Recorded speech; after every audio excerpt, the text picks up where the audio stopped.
एक senior minister ने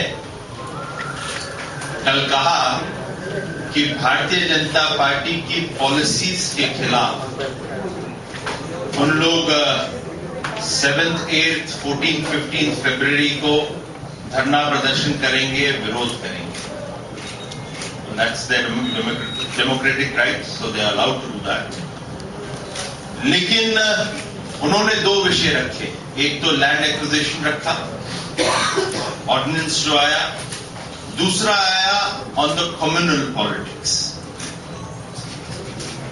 All I can say, TMC has learned the art of contradictions. And let me come on their contradictions. TMC ने, ममता बनर्जी जी ने हाल में ही Bengal global summit किया था। Summit का जो पर्पस था कि राज्य के अंदर इंडस्ट्रीज लगे, इन्वेस्टमेंट्स आए। अब इनका कॉन्ट्रडिक्शन जो है कि इंडस्ट्रीज लगेगी, इन्वेस्टमेंट आएगा, तो उसके लिए एक इन्वेस्टमेंट क्लाइमेट चाहिए होता है और साथ ही साथ इंडस्ट्रीज के लिए लैंड भी चाहिए होता है। ममता बनर्जी ने बड़े प्राउडली कहा था कि हमारे पास बड़ा लैंड बैंक है।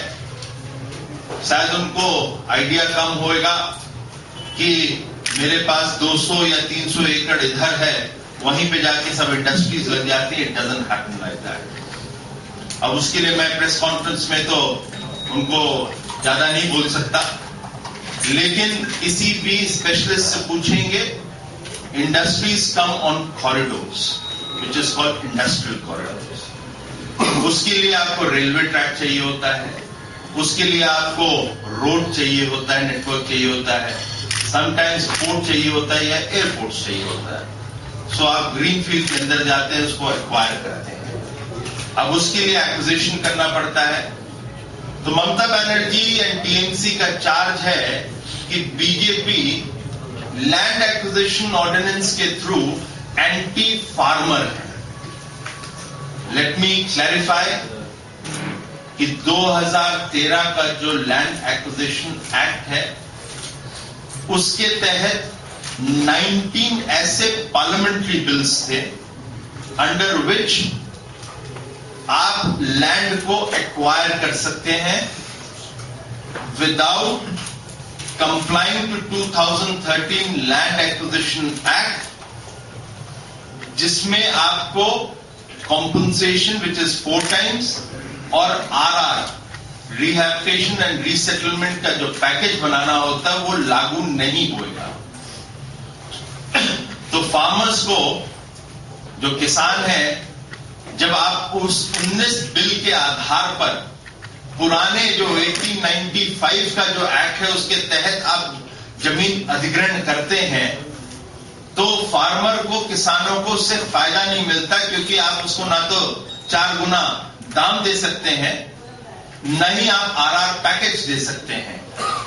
तो आपने 2013 का जो एक्ट है उससे 19 जो पार्लियामेंट के बिल्स हैं, लॉज हैं, उसको अलग रखा, तो किसानों को उससे नुकसान होता। हमने ऑर्डिनेंस के तहत क्या किया, हमने उसको इस जो ये 19 जो बिल्स हैं पार्लियामेंट को, उसको हमने ऑर्डिनेंस के अंदर लेकर आए। Now the farmers will get the same 4 times compensation as well as the RR package। तो हमने किसानों को भला किया, उनके हित की बात करी। वो निर्णय करता है अपने विवेक पे कि इतनी कंपनियां आनी चाहिए, तो उनका विवेक है, उन्होंने निर्णय लिया। बंगाल में जो कन्वर्शन हुआ, विश्व हिंदू परिषद के नेतृत्व जो लीडरशिप है वो वहां पे मौजूद थे।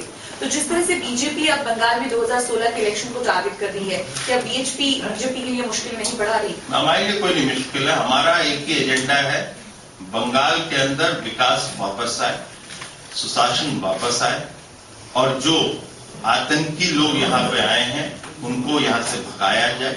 यहाँ पे फिर से एक नया न्यू अपॉर्चुनिटीज क्रिएट हो, जिसमें एम्प्लॉयमेंट लोगों को मिले।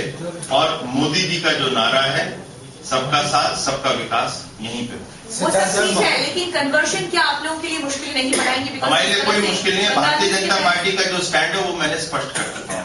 Then she should have at least protected the people of Bengal, the innocent people of Bengal who have died in the terrorist attacks like Bardwan and Madhyapur. So my question is to I hope you are aware of 1 second. Purnendu Bose and Dola Sen's political antecedents. Well, I don't need to, that is for the good journalists like you to write. No. Do you think they still maintain their links with Maoists?